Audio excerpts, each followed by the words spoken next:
Hi everyone, my name is Jess, aka Mokarran, and I thought for the start of my new BJD YouTube channel that I would do a short introduction video. And I always was a fan of the BJD Addicts video prompt, so here goes prompt number 1, introductions.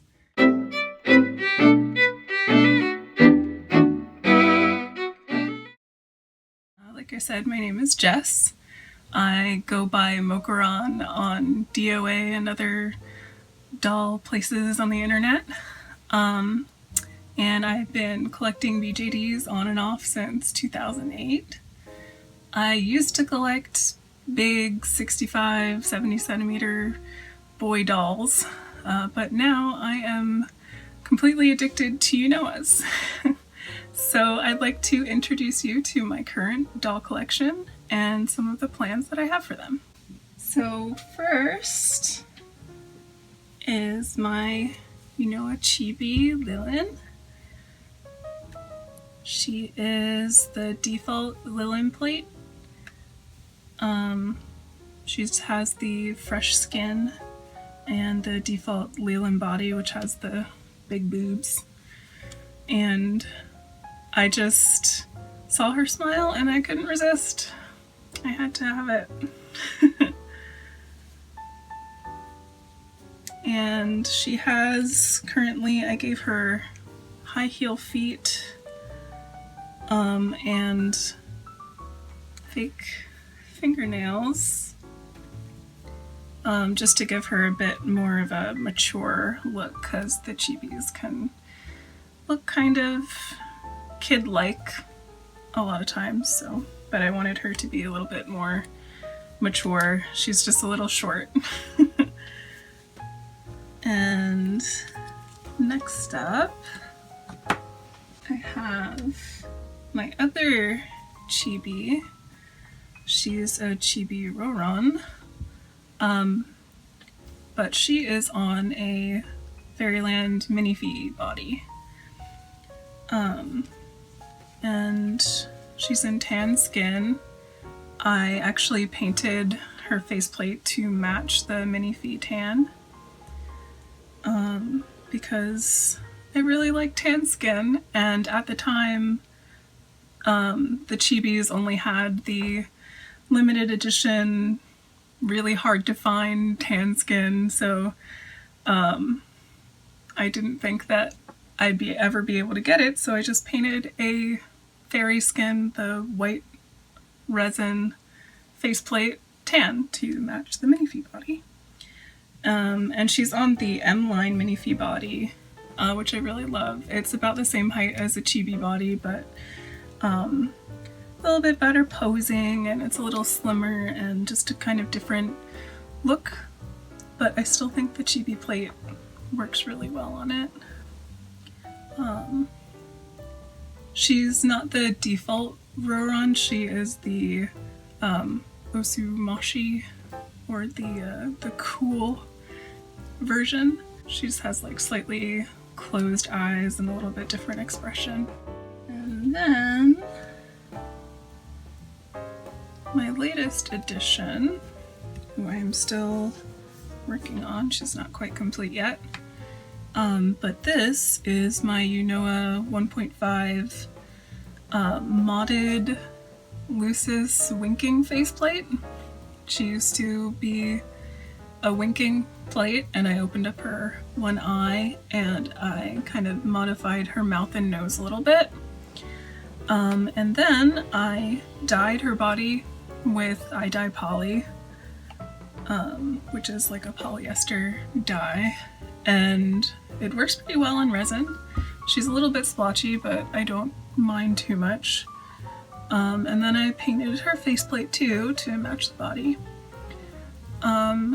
And she's still an ongoing project. As you can see, she doesn't have a hand here, and this one's just kind of sitting there by gravity.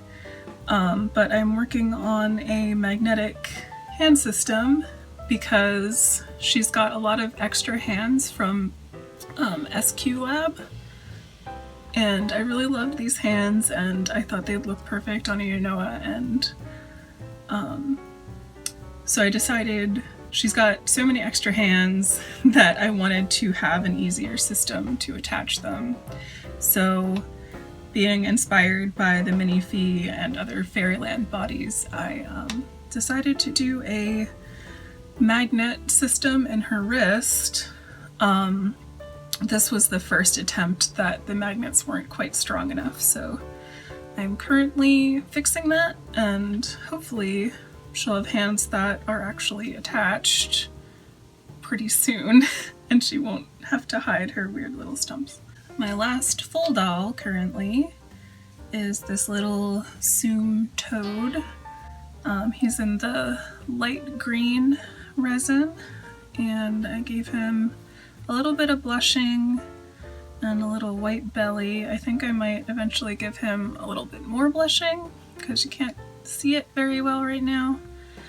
And I still have to work on his eyes. His eyes aren't quite what I want right now. But these were my first real attempt at making my own eyes, so there's only room for improvement. I think they look pretty good right now, but they can be better.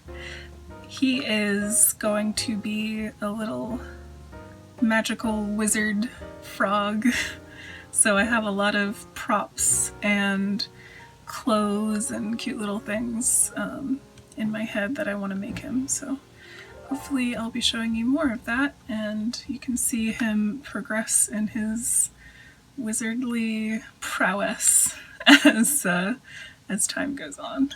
Then I have some floating heads and faces. This is a fairy skin Unoa Sist that I did have a Sist plate for a while that I had on a tan Minifee A-line body, but I ended up selling her because she wasn't quite what I wanted, and just trying to think of a different kind of character that I wanted for the Sist. But I really liked the face up that I had on her, and I didn't want to wipe it, so I ended up getting a different Sist plate, and still not quite sure exactly what I want to do with her.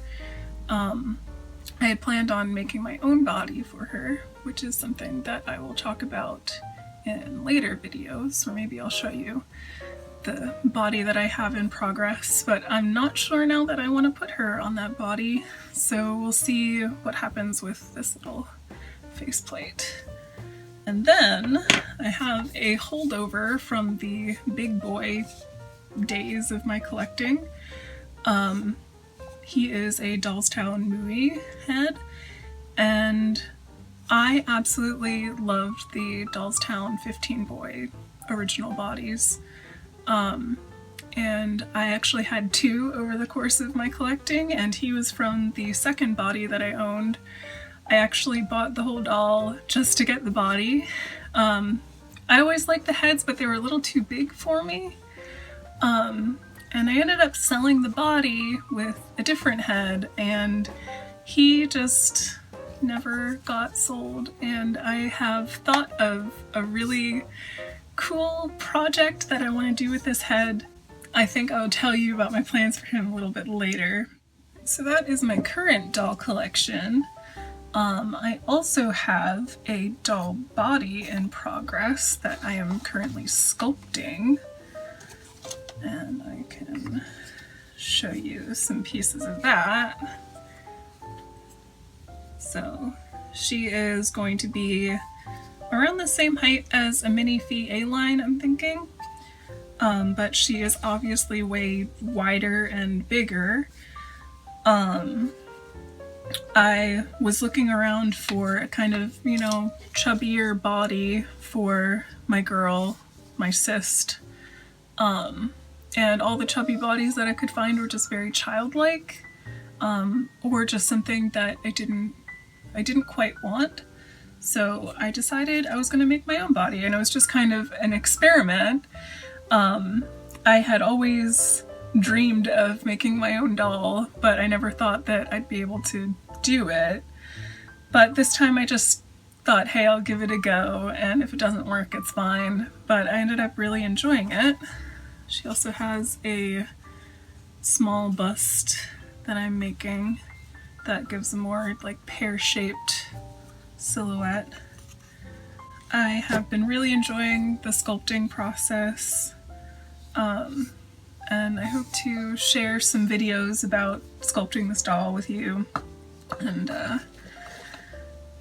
make it a shared journey, an exploration on making my first BJD. I don't know. I hope that you enjoyed seeing my doll collection, and I hope that I can make some more videos in the future and make a lot more YouTube friends in the doll community. See you soon. Bye.